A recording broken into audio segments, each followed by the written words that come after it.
பொதுவாக ஒரு தலைவர் வராருன்னா அவர் வரவேற்கிறதுக்கு 500லேருந்து 1000 தொண்டர்கள் வரைக்கும் ஏர்போர்ட்டுக்கு வருவாங்க. ஆனால் இந்த தலைவர் வரும்போது கிட்டத்தட்ட 10 லட்சம் தொண்டர்கள் சென்னை ஏர்போர்ட்டுக்கு வந்தாங்க. இதனால சென்னை ஏர்போர்ட்டே ஸ்தம்பிச்சு போய் அப்போ டேக் ஆஃபுக்கு இருந்த மற்ற பயணிகள் விமானம் எல்லாம் இந்த தலைவரோட தனி விமானம் வந்ததுக்கு அப்புறம் நம்ம டேக் ஆஃப் பண்ணிக்கலாம்னு சொல்லி தள்ளியே வச்சுட்டாங்க.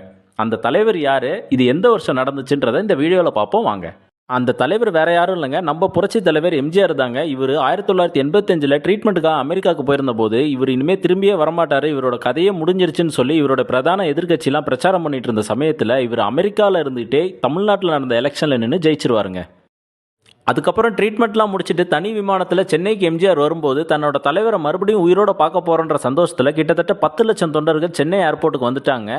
இதனால் மற்ற ஊர்களுக்கு செல்ல வேண்டிய பயணிகள்லாம் கொஞ்சம் சிரமத்தை அனுபவிச்சது உண்மைதாங்க. ஆனால் இந்த கூட்டம் எல்லாமே பணத்துக்காகவோ பிரியாணி பொட்டலத்துக்காகவோ வரலங்க, எம்ஜிஆர்ன்ற ஒரு தனி மனிதருக்காக வந்த கூட்டங்க.